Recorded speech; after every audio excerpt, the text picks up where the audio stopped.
This is a detailed HR process set up inside of Monday.com. So when you're managing vacancy requests to applicants for vacancies, onboarding employees, managing employees, offboarding employees, this is a detailed setup within Monday.com. By the way, if you'd like us to help you set up Monday.com for your business, check out the link in the description below. We would love to help. Anyway, as you can see here, I'm inside of our example Monday.com system. Now, for larger businesses, obviously they handle a lot of the recruitment process. They post jobs, and those jobs are requested internally from different departments that we need to hire a marketing person, for example. That request then comes in, a job post is then created. There are then applicants associated with that particular job post. The applicants must go through a series of stages, the interview process. Someone will inevitably or hopefully get hired associated with that particular application or vacancy request. Then they need to go onto the onboarding process. Then they become an employee. Then, unfortunately, maybe not them, but someone else then leaves the organization. We need to track the offboarding process, and then we need to report on all of this information. This is a lengthy video. Hopefully you have time, okay? But this is extremely detailed. We set this up for very large organizations, and hopefully we'll give you an insight into what's possible within Monday. So first and foremost, we want to go ahead and create our first board. Now this is going to be our vacancies. Let's hope I can spell it right. Vacancies. Okay. So what will essentially happen is this board is where people inside of the organization will submit vacancy requests into the HR department. So we've got our vacancies board. The privacy option can be main, private, or shareable. It's entirely up to you. So main, anyone has access to this board. Private, only you and select individuals. Or shareable, if you'd like to share your vacancies board externally, you're more than welcome to. And then we just want to write in what we're managing here. So in this instance, it's going to be vacancies. And I'm going to go ahead and press create board. So vacancies first and foremost. I would argue this is like the easiest board that we're going to be setting up in today's video. We can have vacancies. We can have open vacancies, or let's say requested vacancies. Then we'll have active vacancies, and then we will have completed or closed, let's say, vacancies, and then we will have, we could just work with those three for the time being, and then we could probably get a little bit more nuanced as we go through. So requested, active, closed. Let me define what delineates the three. So requested in is I am a marketing director for the company. I've put in a request for a particular vacancy. Now, between going from requested to active, the HR department obviously need to do a series of things. They need to make sure that the salary's in line, the job makes sense, they have the budget, potentially need to speak to finance. And also they need to prepare the job description and then get it posted across the various platforms. Then it can become an active vacancy. So we've got requested, active, and then closed is either someone was hired or someone was not hired. Now, what we could do, arguably, is actually delineate between the two. Unhired vacancies. Unfulfilled is the word I'm looking for. There we go. Oh, it's been a slow morning, granted. So we can see here we've got requested, active. However long you keep it active for is entirely up to you. Either they are then hired, so someone is hired for that particular vacancy, or it's unfulfilled, and then we want to move it to that relevant group as well. So the status option then needs to match the grouping. So we've got requested. We'll then have active. We'll then have hired, which is going to be our green there. Monday having a fit every single time I do this status column thing. It gets weird. Hired, and then we will have unfulfilled. And then we can go ahead and reposition accordingly. Nice and easy. Active, I'll change to a purple. So we've got requested, active, hired, and then unfulfilled. You could change the terminology to fulfilled vacancies, but I don't care. So the next thing that we're going to want to look at is the date in which this was created. So we use the existing date column and just use date created. What I would then do is just restrict the column editing so no one can make changes to that. We're then going to go ahead and want to have, let's say, another date column. And this is the date active. So the date in which this particular vacancy was registered as active inside of the system. Again, restrict the column editing for this. Probably, yeah, that's fine. Hide or show, I would hide the column summary. And then we're going to have date closed. So this is date, again, date closed represents both hired or unfulfilled. And then we're going to go ahead and then restrict the column editing here again, okay? Now we're going to create a couple of formula columns. So formula 1 is going to be date created to date active. So give me the difference in days between date created, date created and date active. Hopefully the AI will sort out my poor spelling. There we go, set formula. So this is, I would say TTA, time to activate, TTA, okay? This will work out the number of days between the request coming in to the day in which it was active. So as you can see here, it's -1. Let's change that to the 27th, to the 29th. TTA is 2 days, hide column summary. And again, what we want to do is just go ahead and restrict the column editing here. Then we're going to want active to close. So how long does it take from a job going from active to closed, okay? So we would go, give me the difference between date active and date closed. Hit enter. Okay, cool. Insert. Set formula. This would be TTC. Yeah, time to close. Date active. I might put TTAC because we're going to create another formula column in a moment, and then we're going to go ahead and restrict the column editing. Now you might be wondering, why on earth are we creating all of these columns? But this stuff is, and obviously if you're a larger business, that's why you're watching this video today, the reporting around your hiring process is absolutely vital. Like, if you know how long it takes from a request to active to completed, what the average time to hire is, what the average time to onboard is, what the average tenure of your employees are, what the average time to offboard is, how can we increase the amount of time it takes to go from a requested to active vacancy? How can we increase the amount of time it takes to go from active to hired? Like, these are really important data points. The longer it takes, the more cost to your business, the slower it's going to take for you as a business to grow and scale or replace roles.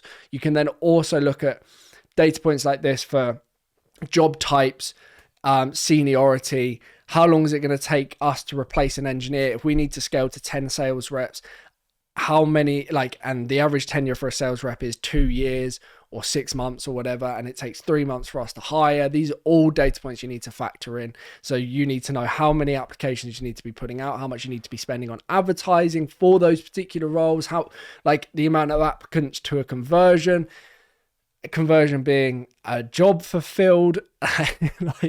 There's an enormous amount of data you need to look at here, because HR, the way I see it and the way we've built systems in the past, I very much compare HR to lead flow. So applicants are leads, and then we are selling people on a job. So we're hiring in, and then you want to keep people in the same way that you want to keep a customer, or get rid of customers if you don't like them. Same principle applies. And then there's always cost associated with the hiring process, the maintenance of an employee, and then onboarding and offboarding. Again, there's so many similarities. The better you onboard an employee, the longer they are to stay. Time to activate as an engagement or a customer is the same as time to activate an employee. You want to reduce the onboarding process as much as possible, actually get them functioning within the role, start making your money back. Anyway, I like data. This is important stuff for a business. So this is stuff that you need to track. That's why we're doing this. Also, we're going to add another formula column. Sorry, I just went off on a complete tangent there. So we then want to look at date created to date closed. So give me the difference between date created and date closed. Hit enter. And then we want to go ahead and insert that formula. So this is going to be TTC. Okay, so let's just set up some basic. So we've got 27th to the 29th, closed on, let's say, the 30th of September. We've got date created to date active was 2 days. It then took 32 days from active to closed, and then the total time from a new request coming in to the request being closed or the vacancy being either fulfilled or cancelled was 34 days. Again, hide the column summary on here, and then I'm going to go ahead and restrict the column editing. We've now got the basics of our vacancy board set up. So now I'm going to go to automate, top right hand corner. If Monday's going to let me, just going to hit refresh because it doesn't seem to want to let me at all. In fact, what is going on here? Monday. It never does itself any favors with these videos, and I say that time and time again, but there we go. I think there might have been a Chrome issue, that one actually. If we go create automation, when the status changes to requested, move item to group requested. So we've just gone to the automation center just to set up these basic automations here. So moving groups based on status changes. So when status then changes to active, we then want to move item to group active, and also we want to set the date, date active to today, and then we want to go ahead and when status changes to hired, move item to group hired, and also set date, and then set date close to today. Yep, that's what we want to go ahead and do. And then again, create automation when status changes to unfulfilled, move item to group unfulfilled, and also set date closed to today. And then the final ones, just make sure we've got 1, 2, 3, 4 for the different status options. And then we just want to say when item is created, set date to today. So set date created to today. So this covers all of the date columns that we have. This also covers all of the status changes. So change this guy to hired, let's say this active, and then this unfulfilled. Now these aren't applicants. So to give you an example of what this would be hosting, the data that we're hosting would be, let's say, marketing executive, and then you might have, let's say, a job reference number. There we go. And that might automatically populate. And then we might have an engineer or senior engineer. And then this might be 6691 as an example. And then we might have IT manager. And then this might be 0822. Reference number, right? Okay, so hopefully you get the idea. These are just vacancies. These requests have come in internally from the business. We need to hire this particular person. Now, you've probably already noticed that we have a reference number. Now, reference numbers are extremely important. So we'll have a text column here, and this is going to be the vacancy ref, or just reference ref number. And then this could either automatically populate or you can manually enter it in. Now, typically I would want this sort of thing to manually automatically populate, Best way to do that is with automations outside of the Monday.com system. Probably use Zapier for this, but it would automatically create the reference number. So we'd say 4367 for this particular role. We'd say 6691 for this role. And let's say 0822 for this role. There we go. So we would have a reference number associated with every single vacancy that's created. We also then want to look at all of the other data points associated with a particular vacancy. So let's say we want a label here, and then this particular label would be, and again, Monday columns didn't work there, so we had to refresh. So let's say the label would be department. So this is the requesting department, for example. And then we would have another label column, I'm going to imagine, and this would be role type, or it might be seniority. So seniority within the organization. So are they a more senior, less senior, junior person, whatever. And then, so we've got department who's requesting department. When I say department, I mean, who's the job for? So is it a marketing role? Is it a finance role? Is it a engineering role? Is it a sales role, as an example? And then we can move these here. So we've got the different options. This is specifically for the job. And then the seniority would be, are they, and I'll use English terminology here. So it might be director, and then you might go manager, and then you might go executive or exec, or I don't know. I don't know what the term is for like low employees. I'm not going to put low. So you get the idea there. Or just put junior. There we go. Director, manager, junior. Might have VP if you're based over in the US. That's quite a common one. And then you also might have executive, executive being the most senior, like chief executive officer. Executive, VP, director, manager, junior. That actually looks more similar, or sounds about right. So I'll stick that one right at the top there. So now we've got a department. We have our seniority. We'll then probably also just get them to fill out the actual job title. So it'd be a text, job title. We'll probably look at a numbers column, and this will be the salary low range. So we would probably actually have maybe two numbers columns you might have, or you might just have salary as just one column. So you could have two numbers columns, which would be the low range and the upper range. And then, or you just have the expected salary here. I would hide the column summary, go to settings, and then just have this. Let's say we're based in the US. So the salary for this is 55,000. Per annum. Seniority is a director. The department is for finance. The status is obviously requested here, as you can see. So let's maybe say this one is active. We've got the job title, and this doesn't match at all. Let's change this to marketing. Let's just say like, I don't know, manager or marketing manager. Let's just click in and change that. Manager. There we go.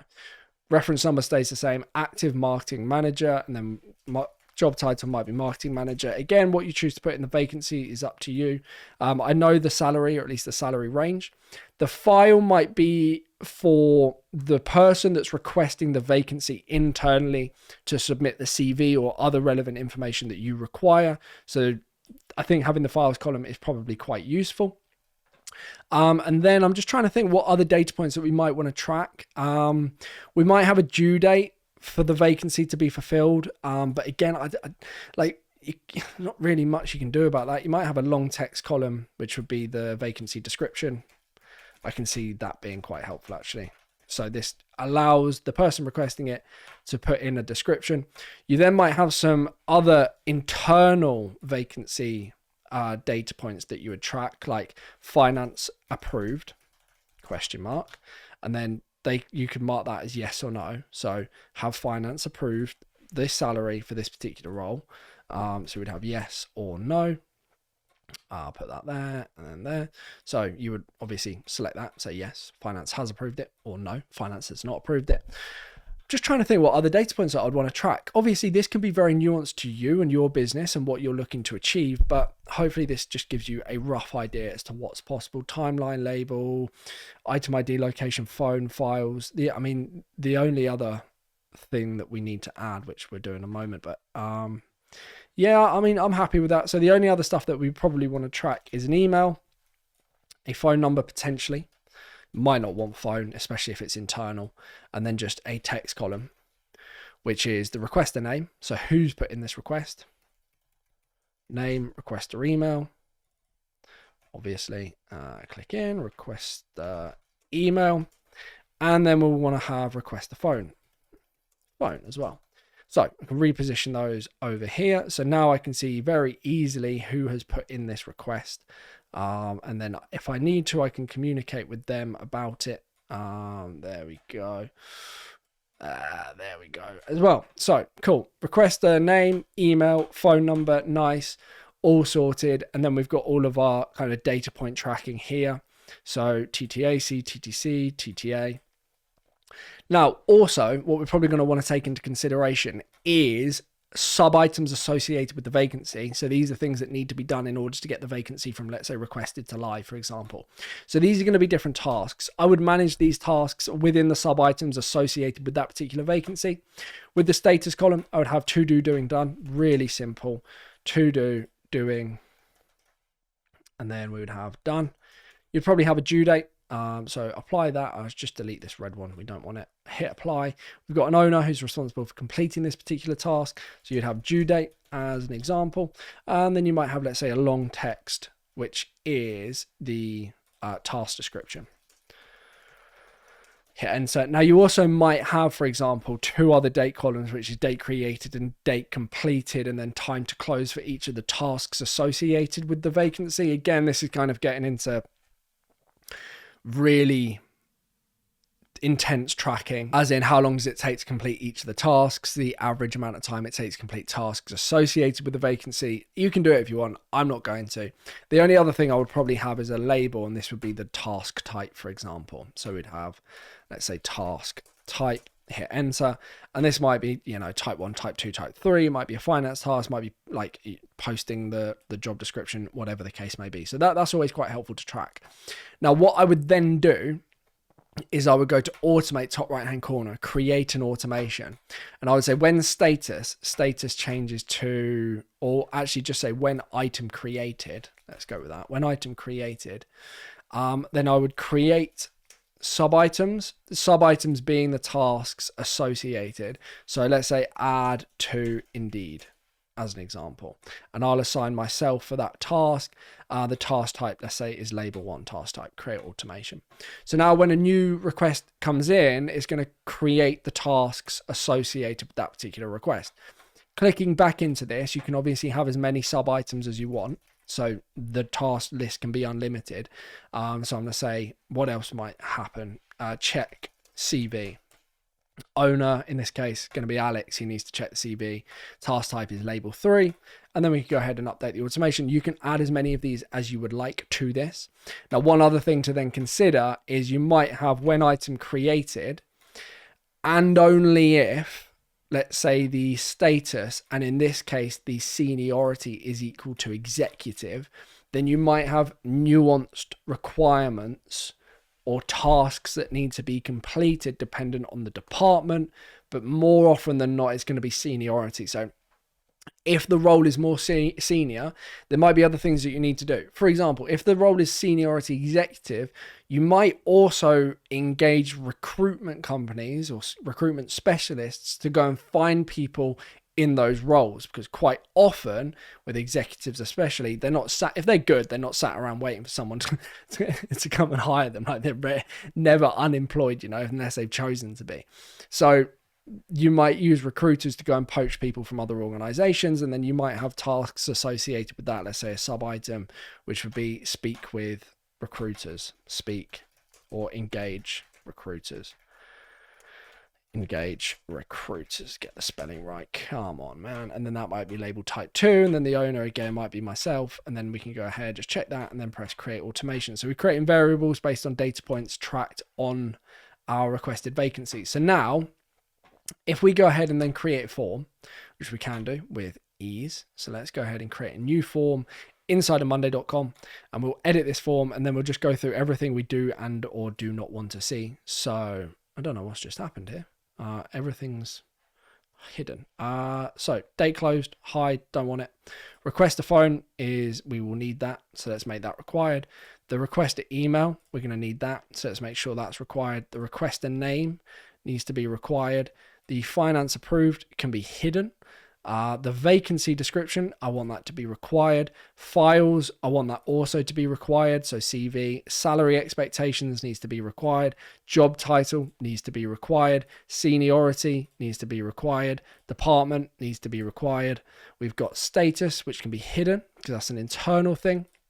Job reference number is also going to be internal, hopefully automatically populated.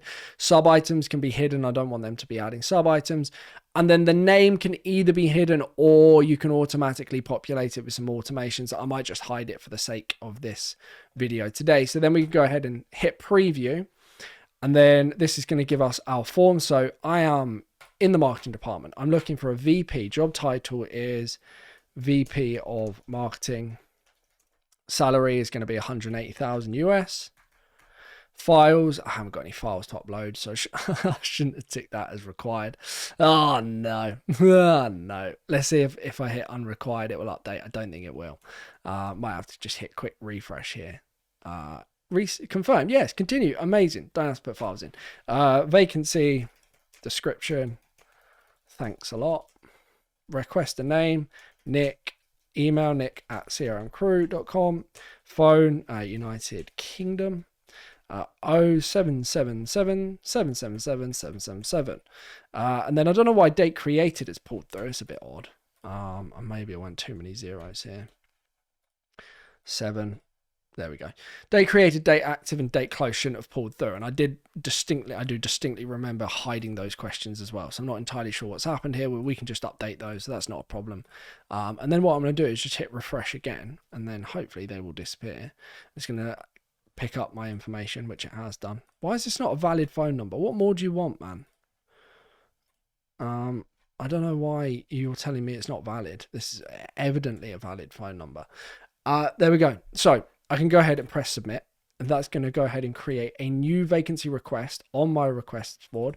What I would do in this particular instance is automatically populate this with VP of marketing dash, and then the reference automatically populates as an example, and then this would automatically populate. Again, I'm not going to set all of that up in this video today, but then I've got all of this information that's populated. I can then also see all of the tasks that need to be completed in order to get this vacancy live. Now with the status here, I can then show summary on the parent item. So I can see the status of the tasks that need to be done for this particular vacancy to get it live. You can see the sub item status 50% done and then 50% to do.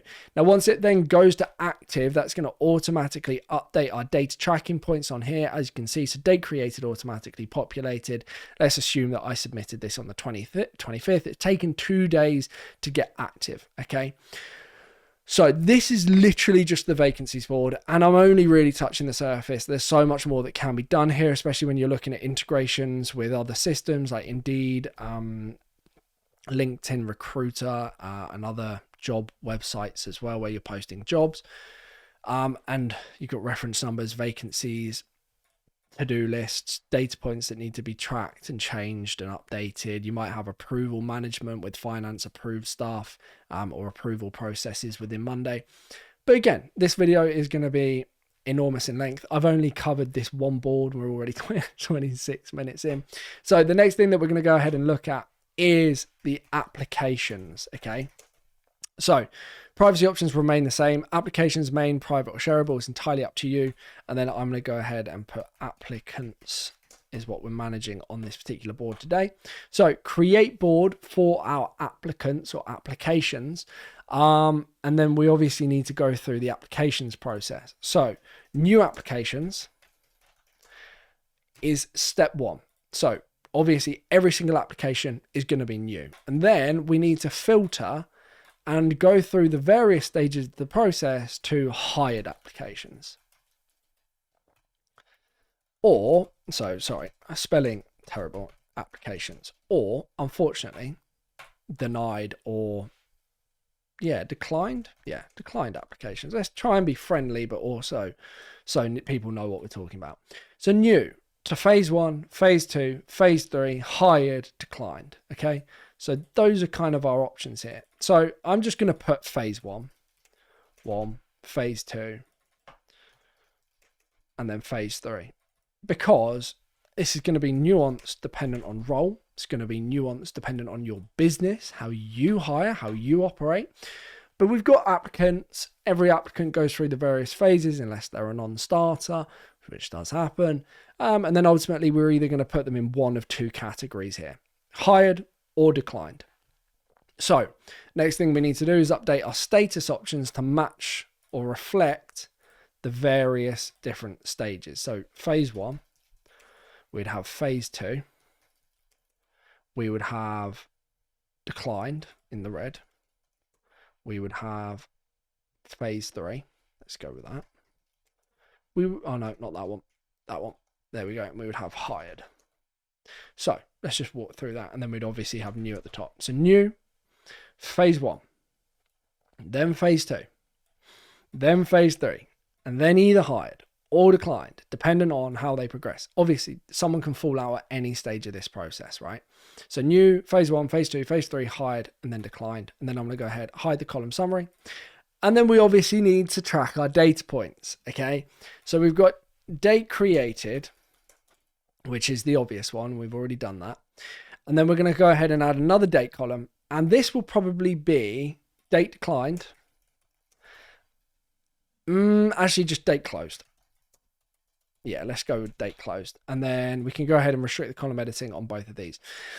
Now, there's an argument to say you might want to track how long it takes to go from new to phase 1 to phase 2, phase 2 to phase 3, and then, hired. But that's up to you. I'm not going to do that in this video.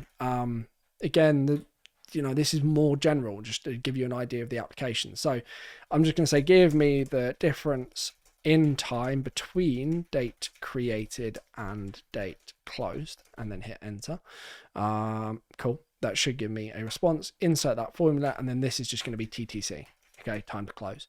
So we go ahead and then hide the column summary.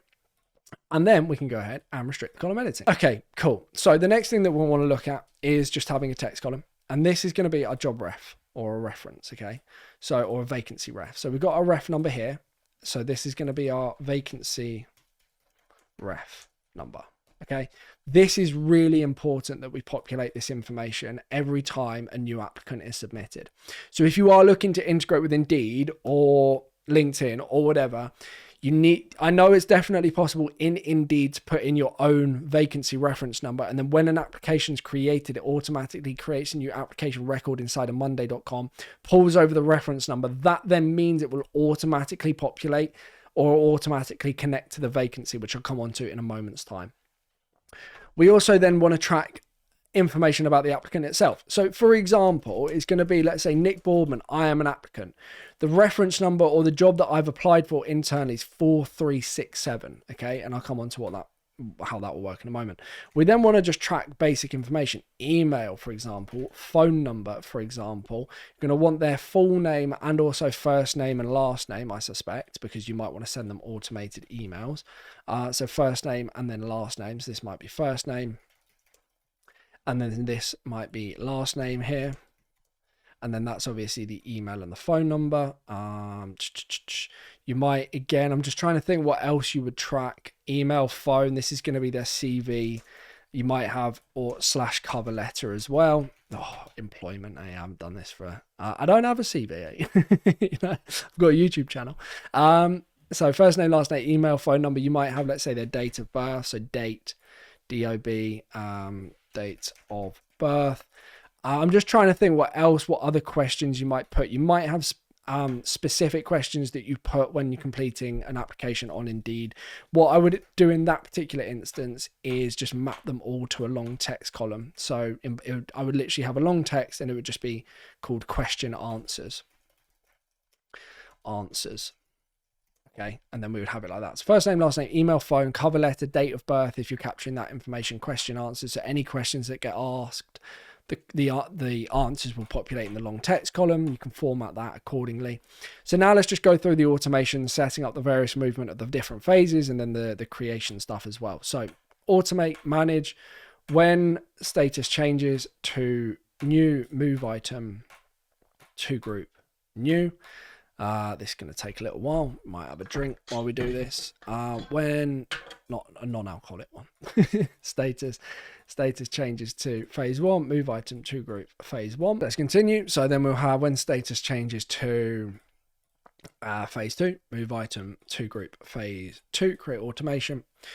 And then create automation again when the status changes to phase 3, move item to group phase 3. And then we would have finally when status changes to hired, move item to group hired, and also set the date, and that date being date closed to today. And then we want to do exactly the same for when the status changes to declined, move item to group declined, and then also set date declined to today, so or date closed to today. So it's the same date column, but the variance is in the groupings, which helps us enormously. So now if I change this to phase 2, I change this to phase 1, I change this to hired, you can see how that will then update accordingly. Now the next thing that we're going to need to do is create a connection column between the applications and the vacancies board. So press the plus button. We're going to go ahead and create connect boards. Select the board that we're connecting to. In this particular instance, it is the vacancies board. We want to make sure we press create a two-way connection and just hit connect boards. Okay. So now I can see the applicants by vacancy. So vacancy is going to be plural, multiple applicants per vacancy, right? What we also then want to do is we want to utilize the vacancy reference number. So we want to say automate, and we want to go to create automation. Say when item created, we're using the search, connect this board, this item where this column matches this column in another board by this logic. That's exactly what we want to use. So when an item is created in this board, connect this item where this column matches this column in another board. The other board obviously being the vacancies board. And then this column is going to match the reference number where the vacancy reference number matches on the applicant's board, and then when they're using the connection column that we just created a moment ago. So now when an item is created, and what I'll do quickly is just settings, I'll set this column as required. And then if I go to my vacancies here, I can see that 4367 is for the marketing manager role. So I'll go to applicants, new application, it's 4367, and let's just say I'm applying Nick Boardman here, and go ahead and press create applicant. What's going to automatically happen is this application is going to connect to the vacancy, as you can see here. Cool. Now, what we can also do is mirror over data from our vacancies board onto our applications board using the connection column. So vacancies here, we can go ahead and mirror over, let's say, the department. So I can see vacancy department as an example because it's connected. Departments, there we go. And also I could go ahead and mirror over other data points if I want to as well. So I can mirror over. So add mirror being, let's say, connection, vacancies, and then it's going to be, I don't know, the salary. It could be anything. It could be all of it. You can see salary, vacancy, salary. Hit enter. So now I've got key data points from my vacancy pulling over to all of my applicants. It's a lot easier to manage. If I then want to filter and say, show me all of my applicants for the vacancy that is equal to that particular marketing manager role, I can do. I then easily see the status of all of these applicants. So if this applicant is now entered into phase 1, it can be. So you go through the vacancy process, as I'm sure you can probably imagine. I know firsthand how long-winded and painful it is hiring people. This will help with the management of this. We have the updates functionality here where we can write updates about this particular person. You may then look to begin to score the applicant. So you may have a numbers column. You would then score them based on your thoughts or feelings, or you might have, let's say, a status column. So it might be like, say, a rating, and then it would be hot, warm, cold. I don't know. You can have rating systems internally. It's entirely up to you how you look to manage it. You might just use a scoring system, like out of 10 you might just have a numbers column. How high or low are you scoring this particular person? And then you can score them high or low. Obviously they go through the process. This is a long-winded process, but ultimately we're looking to get them to the stage of hired. Okay, when they're hired, we can set up automations to then update the status of the vacancy to say that someone has been hired. So these two jobs can work in tandem, or these two boards can work in tandem with one another. Okay, so we've got vacancies, we then got applications. If I then change the status to hired, and then on the vacancies board, what we can go ahead and do is you can see all of the applications associated with this particular vacancy. So if I then reposition this over here, just drag this across, there we go. Cool. And then what I can do is I can go ahead and add column to the right, and I can mirror over the application status, and then I can just say what's done, and then application status, and then application status. And realistically, what I want is when the application status changes to hired, I then want to update the hired vacant or the vacancy status. So I could go to automate and say status changes, change status. See if this comes up with what I'm looking for. When status changes to something, when the status changes to something, where is it? When status changes to something, you can't, the thing is you have to use this templated thing. You can't use, unfortunately, you can't use the standard stuff, or the standard just creating the formula. You have to use this. When status changes to something, change another status to something. That's the one I want. When status and the application status changes to hired, change the projects that are the vacancy status to hired. There we go. So now let's just test that. I changed that to phase 1. Then if I go to my applications and I change this to hired, this should then trigger that automation to update the status of the vacancy to hired, thus moving it to the group hired. So that can then automatically take care of itself. What you want to make sure is you've got application status on here, customize mirror, show summary of only what's done. What you can also then have is another mirror column, which is the full hiring. So it's applications again, it's the status column, but in this particular instance, it's all labels. So all applicants status, because that application status is only going to work. Actually, you know what? I would call this hired status, right? And then all applicant status. So if I've got multiple applicants associated with this particular role, let's say this isn't hired, right? This is phase 1 and he's phase 2. And this is also associated with the marketing manager, and then we change this back to from hired to, let's say, active. Let's just get rid of these weird items, save confusion. You'll be able to see, we've got one applicant in phase 2, one applicant in phase 1, and we can easily track this as well. So we'll be able to see exactly what's going on all from here, which is absolutely fantastic. Very, very, very helpful. This, by the way, this whole vacancies application thing is like, it's just the start, and we are 41 minutes into this video, which is quite remarkable. So there's a lot more that can be done here as well. And then when you're looking at integrations with other systems and stuff like that, things start to get a little bit more complicated. But hopefully this gives you an idea as to what's possible so far. We then want to go ahead and manage the employee process, onboarding, and consequently offboarding. I may not look at reports in this video, if I'm being totally honest with you. The reporting might be a separate video. So let's go to boards first. It's going to be employees is literally what I'm going to call this board. Privacy, I would probably have this as private, because you don't like, we're going to track the salary, like how long they've been working with you, like everything about them, like personal details, the employee onboarding. So I'll probably have that as private. Unless you do not care at all about compliance, then, leave it as main. I don't care about compliance, so I'm going to leave it as main. And then what we're going to go ahead and do is set up our employees board. So we're going to have new employees. Then we're going to have onboarding employees. Okay. Then we're going to have active employees as a next group. Then we're going to have offboarding employees. Yes, offboarding employees. And then, offboarding employees.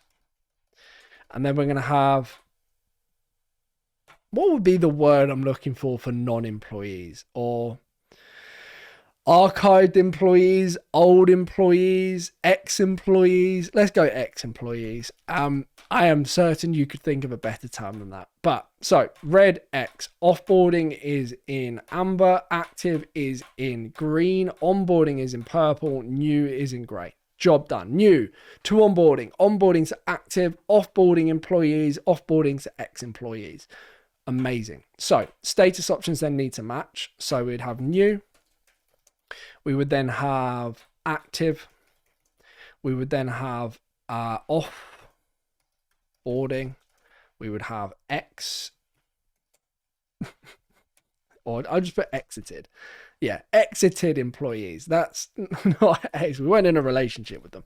Exited employees, exited. So we'll make that then. Actually, I'll put that one up here, exited. And then I don't think I need that one.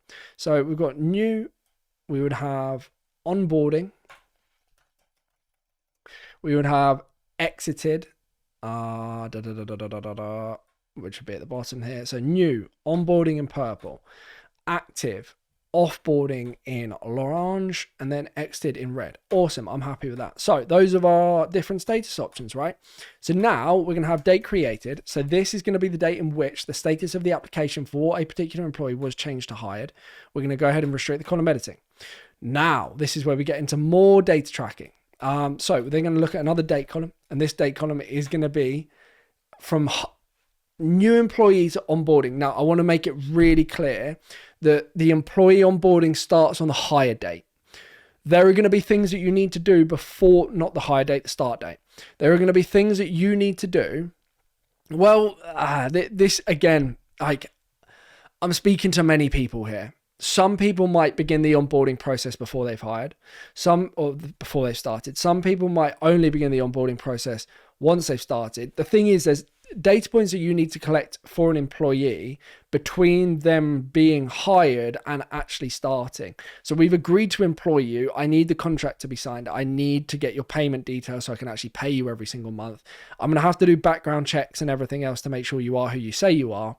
That's probably going to be in the new employees process, but then also might be considered in the onboarding process.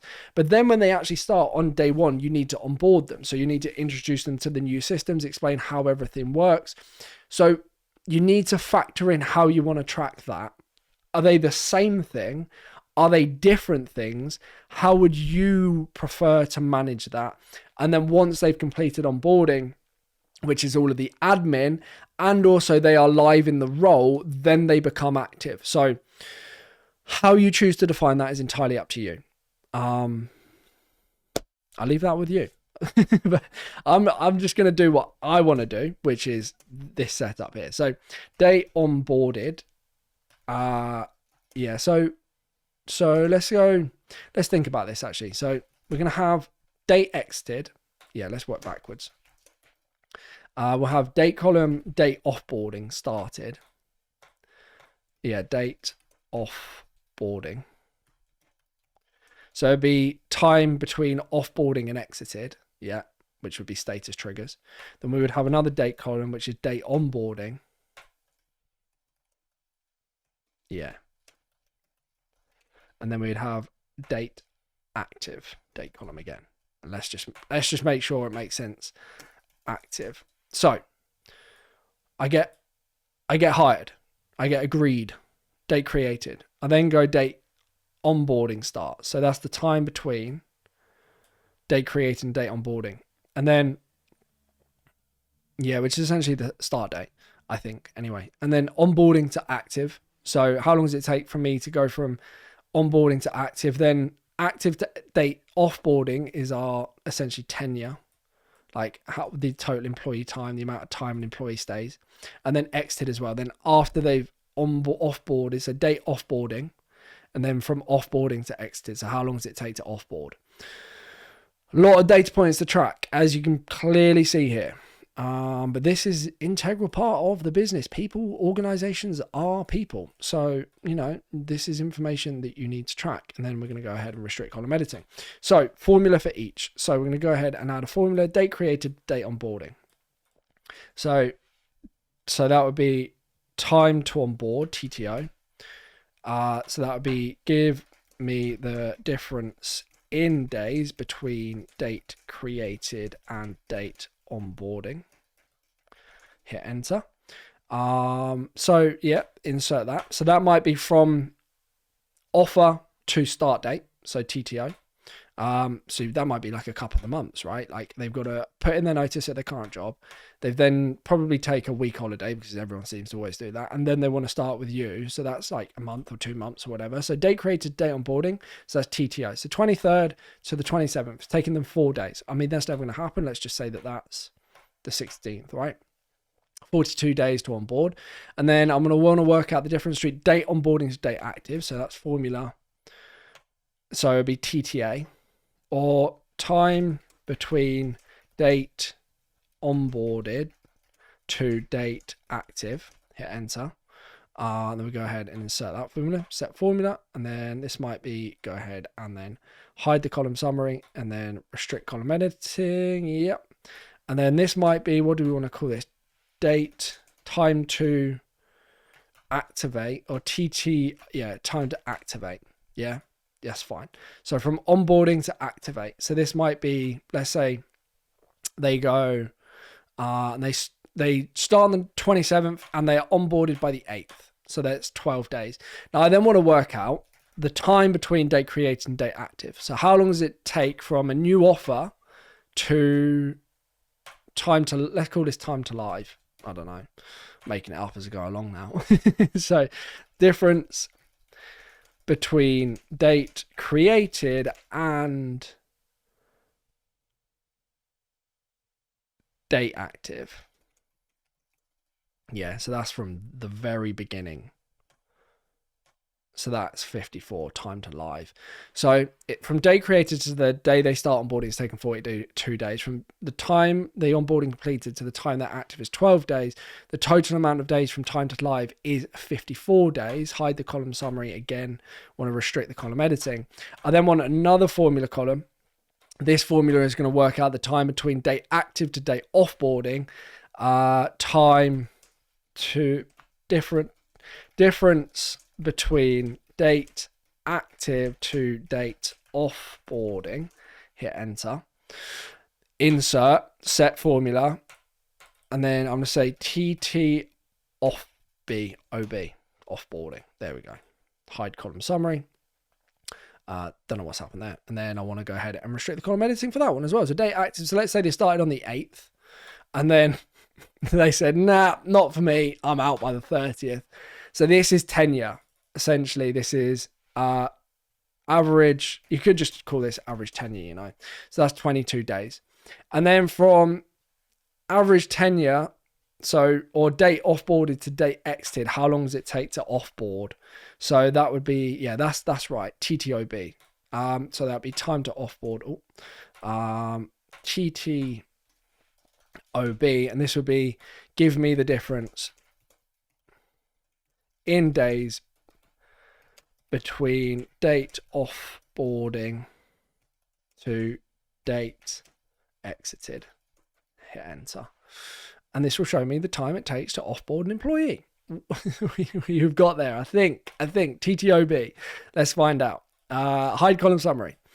And then we want to go ahead and restrict the column editing. Date exited being, let's say they handed in, let's say the 30th, they said, nah, it's not for me.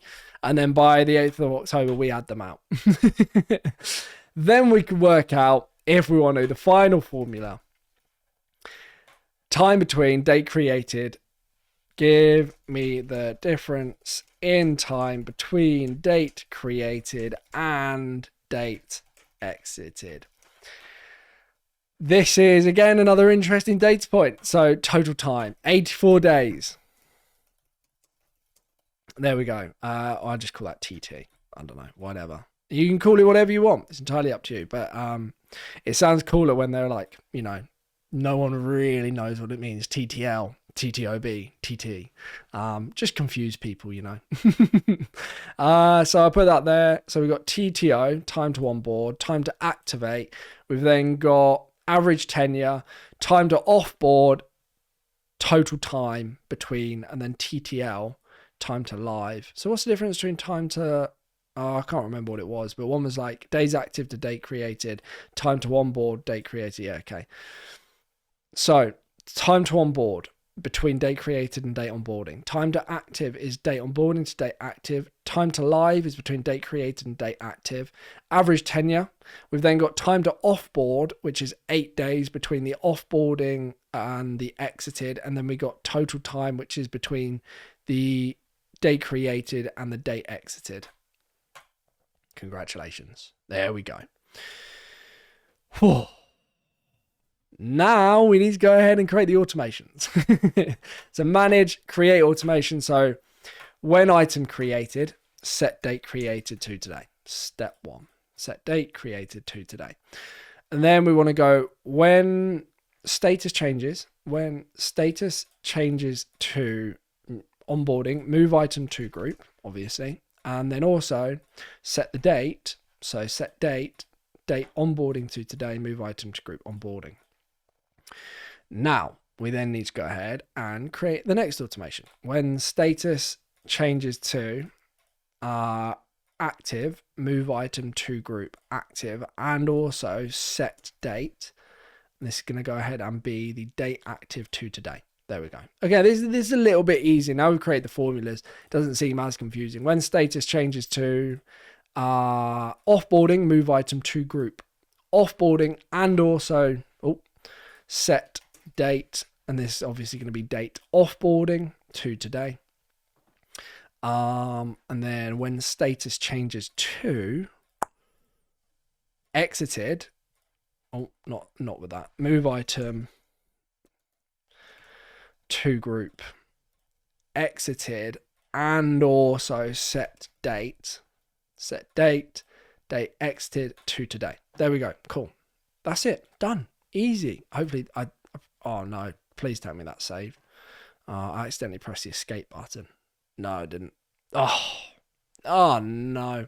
When status changes to exited, move item to group, exited and set. What a muppet, man. When set date and then date exited to today, create automation, not touching anything, let it do its thing. Oh, it did work. Come on, man. There we go. So that's it. The entire employee process. Now, we've got more stuff to do. Let's not get ahead of ourselves.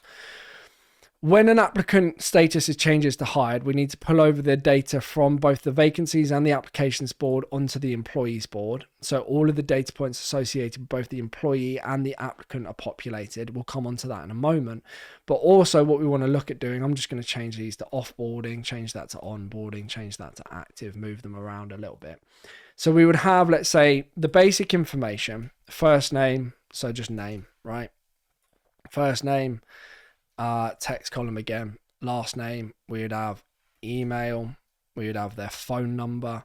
I can almost guarantee we would have their address. So I'm just going to do first name. This is the employee information, by the way, just so we're super clear here. Last name, we'd have email, we'd have phone number. So let's put that over there, and that over there, and that over there, and that over there. There we go. First name, last name, email, phone number. Probably have all of their related address information. Now, you'd probably want to use different text columns. So first line of address, second line of address, etc. I'm going to be lazy and just use the location column because I've made enough columns in this video today. So this would be their address, and then you're going to obviously have your files, which is their information. You're obviously going to need to capture a ton of other data points associated with the employee. You're going to want their salary information. So our column to the right is going to be numbers, and this is going to be salary. And then we're going to go ahead, put that in the relevant currency. So let's just say that's the $sign. We'll hide the column summary here. And then what else do we need? Date of birth. Let's add that. Again, I can't guide too much. Obviously, the obvious stuff is obvious to me, but but my point, what I'm trying to say is you need to set this up for your business. This is entirely up to you and what you actually want to track. So there we go. We've got our different employee pieces of information. So now what we want to do is make sure that we have the reference associated. So we need a text column, and this is going to be the vacancy reference. We want to connect the employee to the vacancy via the connection column. Okay, so we'll go ahead and create a connect boards column, and we're going to go ahead and then select boards, connect to the vacancies board, and then press create two-way connection. And then this is going to be the vacancy that was associated from the very beginning. This is where we can then pull over the relevant information regarding this particular vacancy. Now, vacancy reference number. Again, we're going to go ahead and we will restrict the column editing. Now, you're probably wondering, well, how precisely does that actually come across? Well, when the status of the application is changed to hired, it's going to automatically create a new record on the employee's board, pulling across the vacancy reference number. When the item is created, we're going to use the vacancy reference number to match just the same as we did with the application. So let's just go through that now. We'll go through when item created, connect. When an item is created, connect. No, when an item is created in this board, connect this item where this column matches this column in another board. That's exactly what we want to do. So the other board is going to obviously be the vacancies board. This column is going to be the reference number. This column internally is going to be the vacancy reference number on obviously the employees board. And then the connection column is just what we created. So we use the connect boards column that we created moments ago. So now every time a new employee record is created from the applications board, it's going to pull over the vacancy reference number, automatically associate with the vacancy. Thus, we can then mirror over from the vacancy all of the key information that we need for this particular employee, such as the department seniority, the job title. I probably wouldn't do salaries. That's going to be nuanced, probably defined on the applications board, and then anything else that we need to track as well. So what next? Onboarding. and offboarding processes. So this video is long. This video is very long. So let's just say we've got, yeah, okay, cool. Let's go to automate, create automation. Now, when item is created, we will go ahead and create sub items. This is exactly what we did at the vacancy stage. Yes, when creating sub items being tasks. The only difference is, and actually I'm just going to delete this. Well, actually, again, this comes back to our nuanced debate about what constitutes the beginning on the onboarding or offboarding. But let's just say when an item is created, then we are going to go ahead and we are going to create our onboarding item. So add payroll system. Payroll. Is it roll or roll? Payroll system. Pay system. Add pay system. And then what other stuff that we might need to do? Sub item again. We'll say background check. Check. Cool. And then we might also do collect data. Now, there's going to be like obviously an enormous amount of data for you to collect, contracts to be signed. Again, all of this can then be integrated with DocuSign. You can then do data capture. You can use forms, data capture. The data capture automatically references in association with the employee record within Monday.com. I can't cover too much in this video, obviously, otherwise it's going to be a 5-hour video. But what else might we have? Data capture. There we go. We might say, I don't know, really simple stuff like create email account. Like there's so much onboarding stuff that needs to be done. So create email account. And these are just like hypothetical examples. Where it gets even more complicated is when it's nuanced dependent on the vacancy type. So if the vacancy is equal to marketing, then they need HubSpot. They need access to HubSpot. They need access to ClickFunnels, Wistia, your landing page information, your website information. They'll need to be added to certain Slack channels because they're part of the marketing department. Onboarding and offboarding for employees is an enormous job. And then, so we've got when a new employee created, it's going to create those sub items. Now we just need to click in and manage or set up the sub items. So let's just do that quickly. So we've got owner, to do, doing, done. Again, we're going to run that basic principle here. Doing and then done. And then I'm going to go ahead, delete the three dotted, delete that one. And then we'll have date and then long text is going to be what we'll have. Let me just get rid of that. It's freaking everyone out. Long text column. That is going to be the description. Hit enter or task description, whatever it might be. Obviously, there'll probably be more relevant information that's required. And then also let's just have a label, which is the task type. I don't know. I'm kind of making this up as per usual.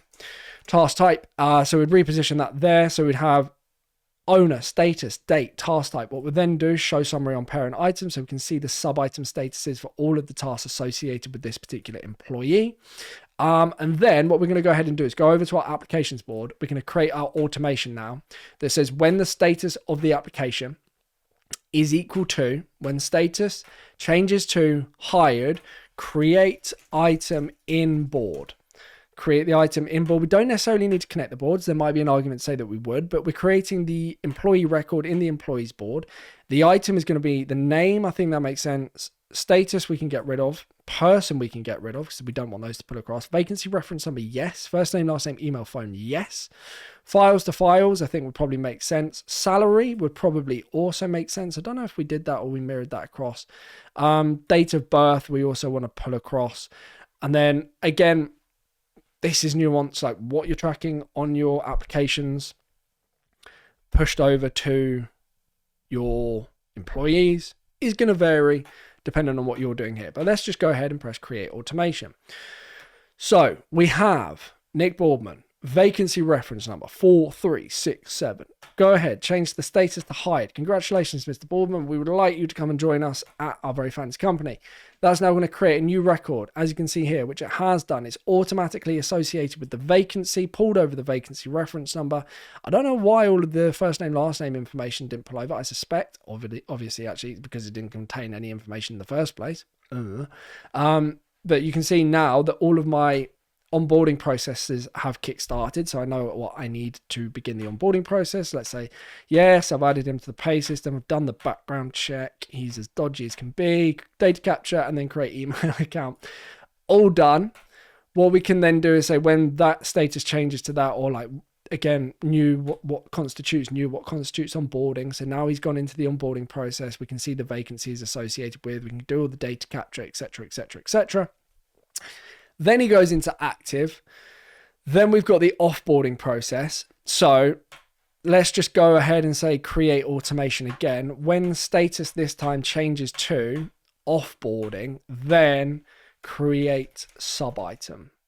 Again, so we would say like, I don't know, remove from payment system, pay system. Again, it's like, it's not complicated, it's just painful. So we've got label 2. I say I'm assigned to that. Create automation, sub item again. Let's just say restrict email account as an example. That's task type label 1. That's assigned to me also. And then you get the idea. Very, very detailed setup here.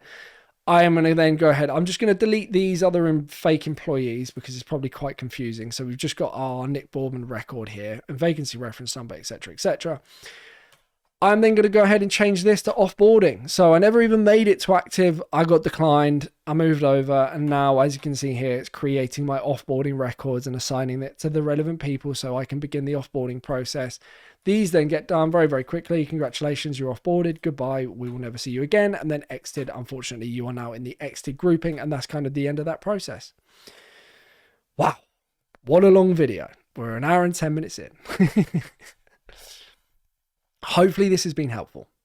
There is a great deal more to add to this, as I'm sure you could probably imagine. A lot of refinement that needs to be done, a lot of nuance for your organization, as I'm sure you can imagine. And then I've not even touched on the reporting.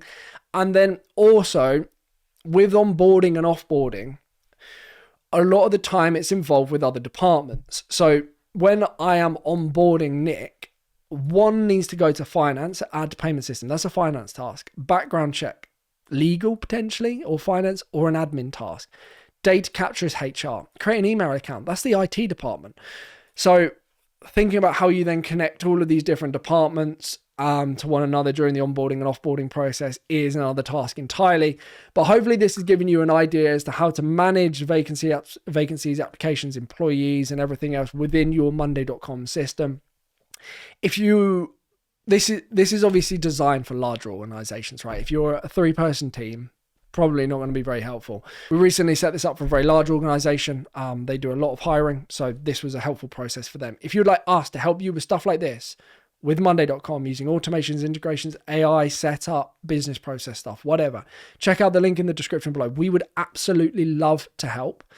Anyway, I'd like to say thank you so much for spending the time watching this video. If you've got any comments, questions, requests, or anything else, drop a comment in the comment section below. I'll do my best to get back to you. If it's a good question, I will make a video answering the question. So free consultancy work in video form. Like I said, need help, link in description, have a question, comment section. Thank you for watching. I'll see you soon. Goodbye.